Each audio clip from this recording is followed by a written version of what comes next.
And for the final time this year, time to get together with Brian Ross and Real News here on Robin Hood Radio. Good morning and Happy New Year, Brian. And Happy New Year to you. And what a year it was. It'd be hard to figure out the biggest story of the year. There were so many. I guess that's the whole thing. We always have big stories to talk about, but stories that last a whole year and longer, and that basically never seem to go away. What do you look at as the top? I'll just take the top 3 stories of 2021. Well, it has to be COVID. It has to be the January 6th, and after that, maybe the Biden presidency. Yeah, I mean they're all police accountability.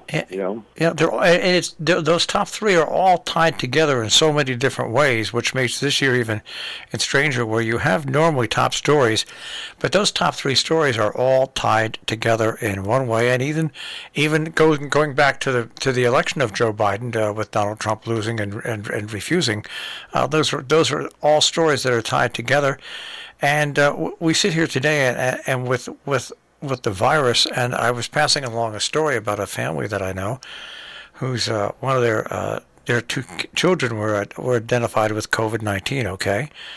So they entered the quarantine.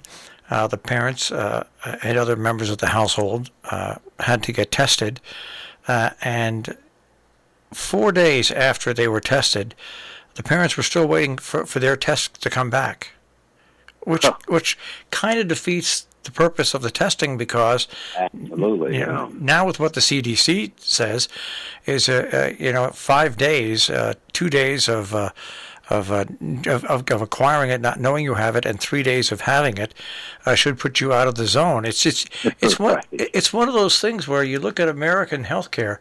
We do have the most unbelievable, best healthcare in the world, but the access to particular parts to it to the common folk just don't add up. Right. Well, the ability to get tested either now, for instance, I can tell you just anecdotally from my own experience, friends were able to get tested at the Sharon Hospital and got the results within 24 hours. Sharon's handing out some free test kits tomorrow, as I understand it. But good luck trying to find those kits if you can, because they're important. As everyone, it seems, vaccinated or not, this Omicron variant is everywhere. The good news is, of course, that the illness attendant with it is much, much less severe. And so that's the good news. And it might, in fact, help fight off the more serious Delta variant. So there's a little silver lining to look for there. Even so, with so many people testing positive, it does raise the question of whether we'll have enough policemen, firemen, bus drivers, train engineers, airplane pilots to keep the country running. And when you mentioned about Sharon, North Canaan, all the towns are receiving these free testing kits plus N95 masks.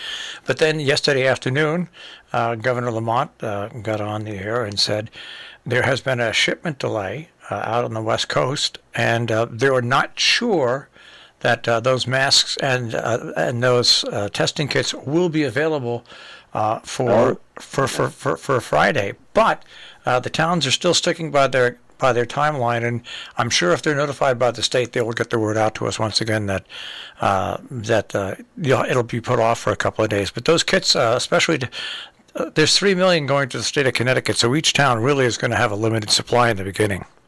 Right, but they're so important. For instance, if you want to go see some friends on New Year's Eve, a small private gathering, you want to get tested ahead of time. You don't want to give it to anybody else.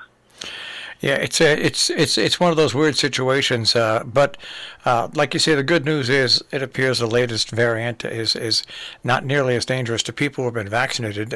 People who have not been vaccinated, it is still dangerous for. But for people that have been vaccinated, whether or not you got the booster yet or not, you will be afforded a much better level of protection.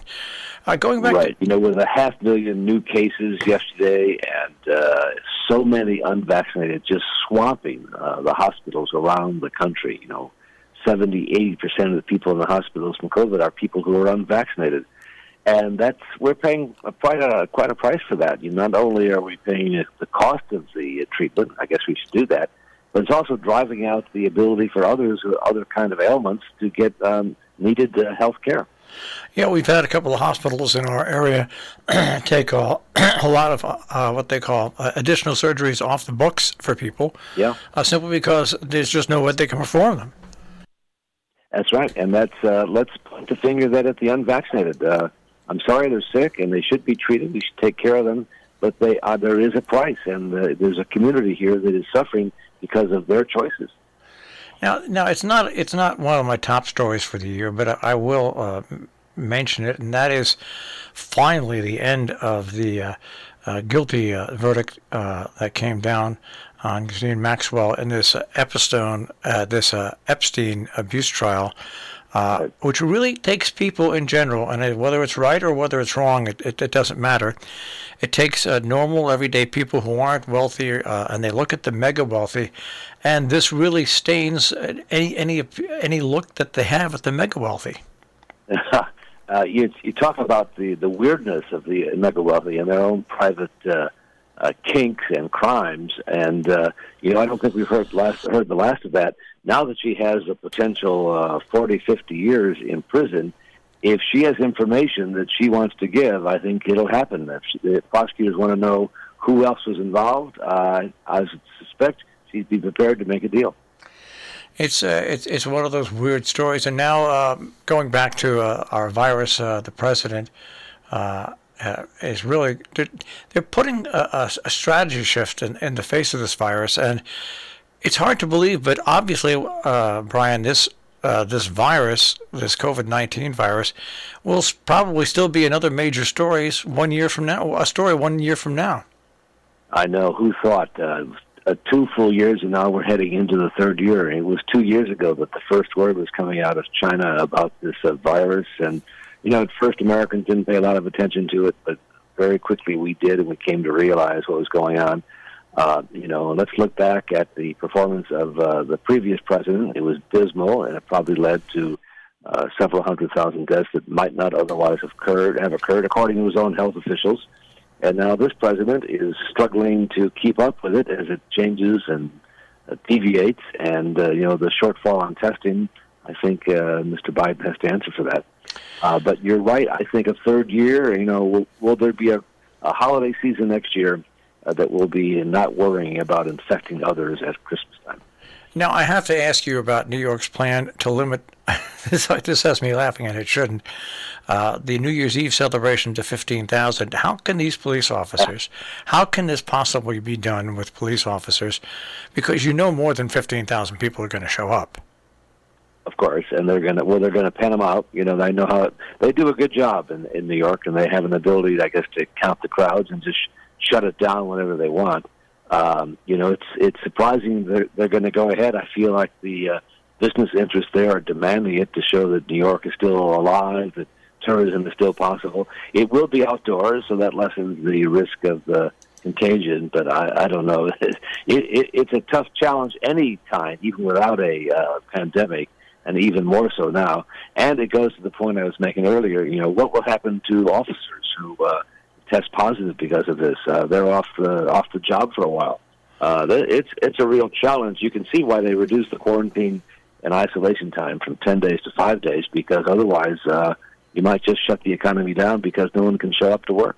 Or just look at your sports leagues. What's happening in the NFL with and college football canceling bowl games because teams are getting 15 to 20 student players. It's just turned into a real wild situation. I want to go back to Maxwell for a second, because that's not only a big story here in the United States, but what does this trial mean now for Prince Andrew and people across the pond that have been named in this trial? Well, he's facing both a criminal inquiry and a civil lawsuit that's underway in the same courthouse where Maxwell was found guilty. I think the evidence is building against him. He's fighting now because over sort of the jurisdictional issues and more legal technical issues than the underlying fact. But we haven't heard the last of this. And one thing I'll point out is that there was a courageous young reporter at the Miami Institute of Ecosystem Studies in Millbrook, New York, a world-renowned leader in hang on a second here. I have no idea what's going on there. Society's most pressing problems. Zero. CarrieInstitute.org. Here we go. if something Yeah, popped two up. Marshall Miles at once, and miracle radio, exactly. But Anyway, it will be interesting to see whether she's prepared to testify on behalf of other prosecutions, of other people who were involved. Some pretty high-profile names were connected to Jeffrey Epstein, and she knows probably all the secrets. So we'll see what happens there. But that would be the next shoe to drop in that case. The other big court cases I think we should just remember that were a big part of this year were the trials of the police officer, Derek Chauvin, who murdered George Floyd, and then the trial of that other officer up in Minneapolis, Kim Potter, who shot Dante Wright with what she thought was her taser, but was her service revolver. In both cases, the juries there found police accountable and sent both of them to prison. Which thankfully, I hate to say this because it's a jury system, but thankfully because that overrode the earlier decision of the student carrying the gun out of, not even in his state, not being charged with any crimes. Of Kyle Rittenhouse in Wisconsin, of course, and there the law was just different. They found that he was legally able to carry that gun. He didn't break the law by doing that. And the jury there felt that he had acted in self-defense. It surprised many, but I think if you looked at the specifics of the law, you could understand the jury decision. All right, and one final story, Brian, that we bring up as we head into New Year's Eve. In Alaska, the coldest U.S. state, recorded its hottest ever December day, where the temperature reached 57 degrees in Kodiak on Sunday. Yeah. And they really are worried about iceberg melt and sea levels. Absolutely, and around the world, and that could be one of the bigger stories, which would be the failure to take the kind of bold action that everyone says is needed to prevent even more calamitous weather. And think about rising sea levels. Think about LaGuardia Airport or Reagan Airport, Washington. They're right at sea level. A foot more of water, and they're underwater. What do you do about that? It's a situation that obviously will be one of the top stories next year. Well, I want you to have a good New Year's Eve, and we'll speak to you next year, Brian. I will be right here in Sharon celebrating, and the same to you, and of course all the listeners here. Really, it's been a great year, and I look forward to the next one, Marshall. It'll be eventful, that's for sure. All right, we'll speak to them. Eventful, I guess is the word. Eventful. It will be eventful, starting with January 6th investigations and a big Supreme Court hearing on the vaccine mandates. A lot going on. We'll kick off the year with lots of news. All right, Brian, have a great weekend. Okay, you too. Bye-bye. Brian Ross and Real News here on Robin Hood Radio. You can also find Robin on demand, it's at robinhoodradio.com. Click on demand, click on Real News with Brian Ross.